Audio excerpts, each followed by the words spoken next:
Welcome to Nerdgasm, everybody. We have got to talk about this Avengers game that is coming out next year. Because if it is done properly, this game could change the game.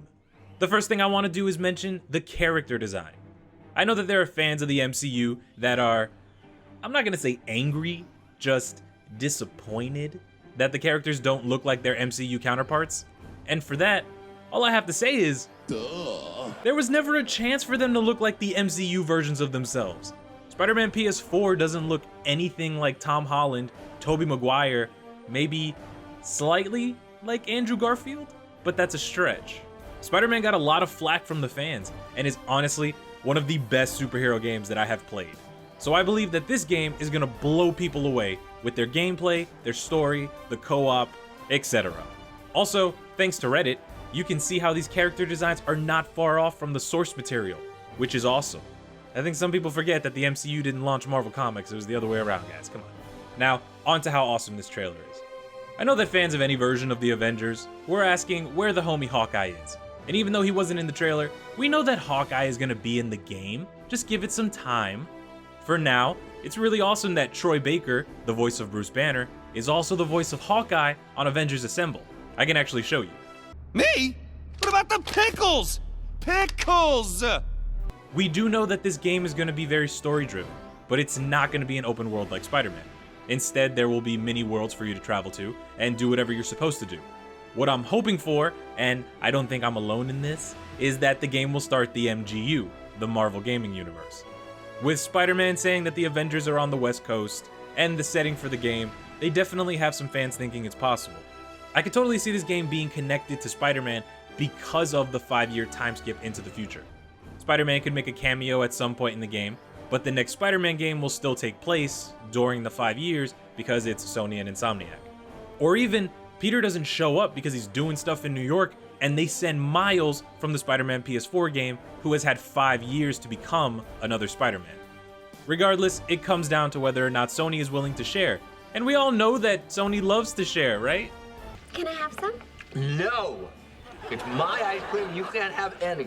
With the time skip, it looks like the Avengers are now the bad guys in certain people's books, and some of the Avengers have not handled things well. Tony has definitely fallen off the wagon, and this is a version that you don't usually get to see. We've seen beaten Tony, we've seen sad Tony a lot, but this version has given up for an extended period of time. Even Endgame Tony still kept things clean when he was dealing with the stuff for 5 years. Then we have the fight scene montage of awesome things after the ship explodes, and I can't hate on this game, I just can't, it looks awesome. They even did the Bruce Banner jumping out of the plane Hulk changing thing. Bruce Banner is forever jumping / getting thrown out of planes. Look what I mean.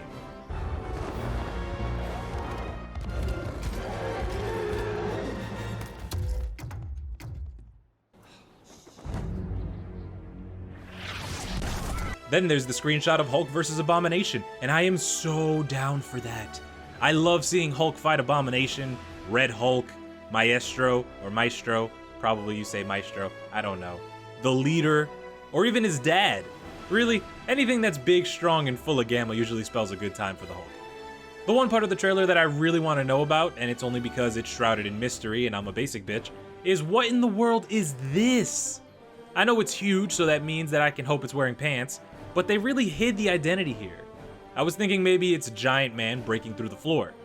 With the introduction of Hank Pym, it's very possible that it's someone using Pym particles. Then I thought maybe it's Super Skrull on some steroids because of the purple. Or maybe it's the Super Adaptoid robot. The Super Adaptoid can easily absorb other heroes' powers, and if it was close enough, it could possibly gain the ability to grow giant and fight the Avengers. Or, and this is a long shot, it's the Super Humanoid, because why not?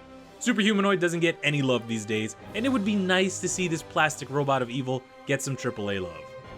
Guys, this game has so much potential, and so many reasons to give it a chance if you're skeptical.